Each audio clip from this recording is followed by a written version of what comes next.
have to have a mass before we would come to City National and talk about opportunities? So I'll start. We're pretty early, about as early as you can get.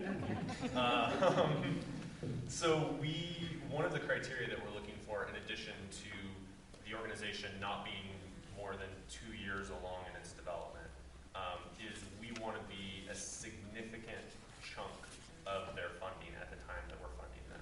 We're not necessarily only looking to be the first funder in, but we generally don't want to be one of a pool of many investors who, in the sum of the investments dwarfs our investment.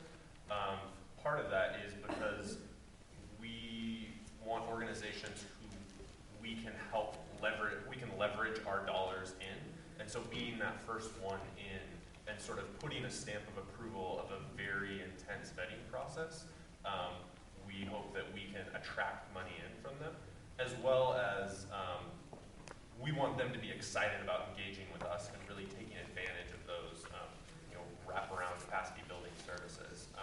And we find when we're sort of the 15th funder down the list, it's a little bit harder to get them to take my phone call. Whereas when we're one of 2 or 3 funders in, I can't get them to stop calling me, which is great. That's the sort of organization we're looking for. Yeah, that's that. So we are the exact opposite. We would like to put our money in long after it's no longer needed. Sometimes we fail at that and have to put it in and it gets used. But clearly that is not our desired position. I mean, look, it's about your risk tolerance. So a business that's up and running and successful shows us that the idea works, that the time is right, that the entrepreneur knows what he or she is doing. Those are much easier to underwrite than a concept in someone's head that they've never ever tried before. And so,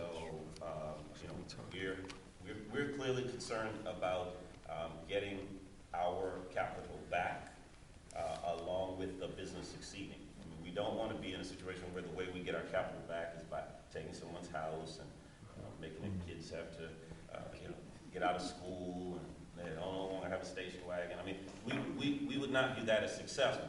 We would do it, mind you, but we would not view it as successful. And so what we don't want to put people in positions where they end up failing, even if that means we get our money back. We want to try to be a responsible investor, a responsible party, and so sometimes we say no to things that people would like us to say yes to because we don't see how it could work out well for them, even if it could work out well for us. Oftentimes people call us, but I've got all this collateral, right? But you don't want me to take the collateral because then you won't have a place to live. So it's that conversation. It's kind of tough, but we try to make sure people understand the business that we're in, which is not risking capital. I mean, I think Echoing Green is a great model for the beginning. We're